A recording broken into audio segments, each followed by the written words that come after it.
오늘 제가 네, 오늘 제가 준비한 거는 혈관과 혈액입니다. 우리의 몸의 혈관은 지구 2바퀴 반 정도 돌 수 있는 길이가 12만 킬로가 되는 길이입니다. 모세혈관까지 아주 작은 혈관까지 포함이 되어 있고요. 그리고 이 혈액 12만 킬로를 혈액이 1분에 돌기 때문에 우리의 몸은 엄청 혈액이 깨끗해야 됩니다. 그리고 몸무게가 500g 늘어나게 되면은 혈관의 길이가 3km 늘어나요. 그렇기 때문에 1분 안에 다 돌아야 되기 때문에 당연히 살이 찌게 되면은 심장에 무리가 가기도 하고 혈압이 상승하기도 합니다. 그리고 혈관은 탄력성이 좋아야 돼서 좋은 콜라겐으로 이루어져 있고요. 탄력이 좋아야 합니다. 수축 이완이 잘해야지 혈액 공급이 원활하거든요. 그리고 잠시만요. 혈액의 종류에는 동맥과 정맥과 모세혈관이 있습니다. 동맥은 심장으로부터 나오는 혈액이 흐르는 혈관입니다. 그리고 심장에서 폐를 통과해서 폐에서 산소와 이산화탄소를 교환해서 산소가 풍부해진 혈액을 온몸으로 보내주는 역할을 하는 것도 동맥이고요.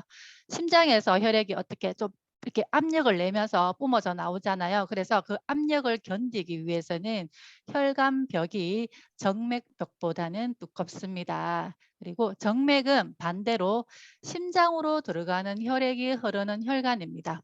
동맥에 비해서 두께는 얇아요. 그림에 보시면 잘 보이시는데 정맥이 쉽게 확장이 되어서 그곳에 혈액을 저장할 수 있게끔 만들어져 있거든요. 그리고 정맥은 동맥혈보다 느려서 동맥과 다르게 판막이 존재합니다. 왜냐하면 천천히 오기 때문에 다시 거꾸로 흘러내리지 않게 하기 위해서 판막이 존재합니다. 다리에 부정맥이 있는 분들은 보통 혈액이 순환이 잘 안 되는 분들이 많으셔요. 그래서 혈액 관리를 좀 해주시면 너무 좋을 것 같고요. 그리고 모세혈관은 우리 몸에서 거물처럼 가늘단하게 뻗어져 있는 혈관입니다. 특히 눈에 보면은 혈관들이 보이잖아요. 좀 충혈될 때 보면은 빨갛게 보이는 게 그게 혈관이고요. 그리고 머리끝, 손끝, 발끝 정말 적혈구 하나 조그만 적혈구가 지나갈 만큼 작은 혈관이라고 보시면 됩니다. 모세혈관의 혈관벽은 매우 얇고요. 그리고 거기에서는 산소와 이산화탄소 그리고 영양소와 노폐물이 혈관과 세포 사이에서 물질 교환을 일으키는 게 모세혈관입니다. 그리고 혈액은 기능이 있습니다.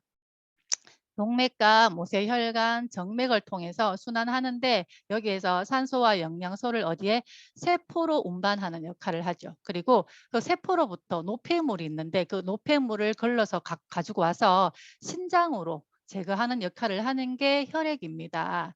그리고 혈액의 종류에는 이렇게 혈장과 혈구가 있습니다.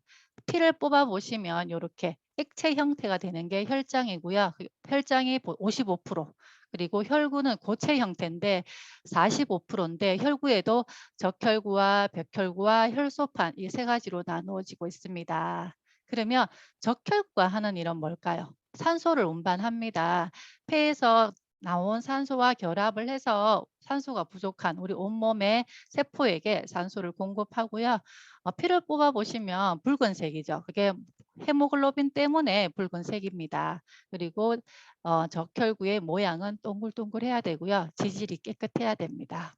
그리고 백혈구가 하는 일은 병균들이 침입하게 되면은 백혈구의 수를 증가해요. 그래서 그거를 잡아먹고 병균들을 잡아먹는 식균 작용을 하는 게 백혈구입니다. 면역을 담당하고 있죠. 그리고 혈소판은 몸에 상처가 나게 되면은 혈액을 그림처럼 굳게 만들어서 출혈을 막고 상처를 보호하는 역할을 하는 게 혈소판입니다. 혈액 응고 작용을 해주는 게 혈소판입니다. 그러면 우리의 액체 형태로 되어 있는 게 혈장이라고 했잖아요. 혈장은 대부분 물로 이루어져 있습니다. 혈장은 영양소와 이산화탄소와 노폐물을 운반하는 역할을 하고요. 그리고 혈장은 pH 조절을 합니다. 우리의 혈액은 pH 7.4 야갈카리가 돼야 되거든요. 요즘 산성화되는 물이나 몸에 산성이 많이 되기 때문에 암 환자들이 많게 되는 거죠. 그리고 혈장은 우리의 체온을 유지하기도 합니다. 체온은 정상적인 체온은 36.5도 정도를 유지하면 좋은데 0.5도씩 낮아질 때마다 염증이 생기기도 하고요. 그리고 자율신경계의 상실이 이루어집니다. 자율신경계는 우리의 건강을 관여하는 부분이 많죠. 부교감신경이 높고 교감신경이 낮아야 되는데 반대로 교감신경이 낮는 경우가 많아서 우리가 잠 못 자는 분들도 많으시고 호르몬의 변화가 있는 분들도 많으시더라고요. 그리고 암체질 27도가 되면은 사망하게 됩니다. 그래서 체온 유지, 우리 1도의 유지가 정말 중요하고요. 그리고 이 혈장은 거의 90%가 물입니다. 그래서 정말 먹는 물, 좋은 물, 미네랄이 가득한 그런 물을 마셔야 됩니다. 지금 제가 소비자를 만나보니까 장염 걸린 친구들이 많더라고요.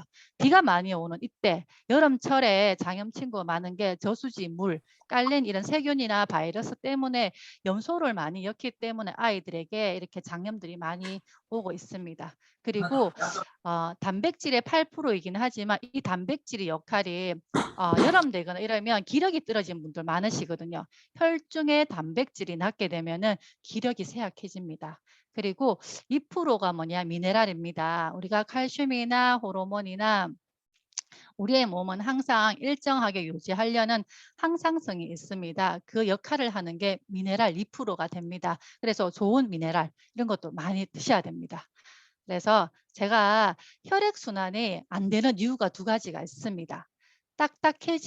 딱딱해지고 좁아진 혈관과 끈적끈적하고 찐득한 혈액 때문에 그렇거든요. 그래서 혈액 청소에 도움이 되는 이렇게 중성지방, 이게 적혈구는 이렇게 동글동글하고 예뻐야 되는데 이렇게 끈적끈적해서 작은 모세혈관까지 통과를 못하게 되면 문제가 생기는 되게 중성지방이나 콜레스테롤 때문에 그렇습니다. 그래서 불포화 지방산인 오메가3를 많이 드셔주시면 좋겠고요.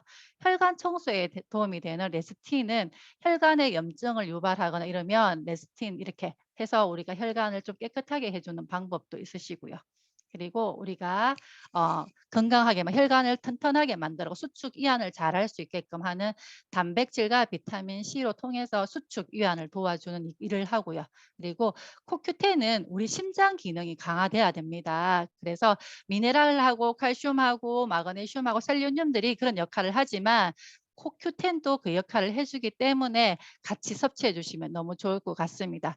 혈행 개선에 필요한 거 더블X는 충분한 섬유질이 많게 되면은 혈액 속에 기름을 끌고 나가는 역할을 하는 게 바로 미네랄 섬유질이기 때문에 비타민이기 때문에 더블X도 함께 이렇게 섭취해 주시면 좋겠고요. 그래서 또 다른 방법 하나는 뭐냐 하면 10일 동안 하는 방법입니다. 혈관 디톡스입니다.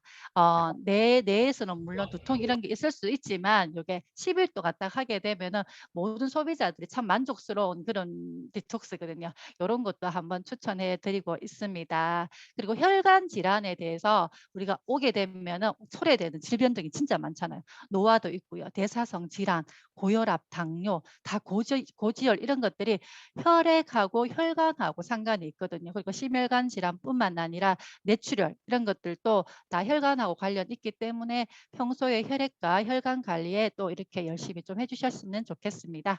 이상입니다. 와, 네. 오전에 들었는데도 또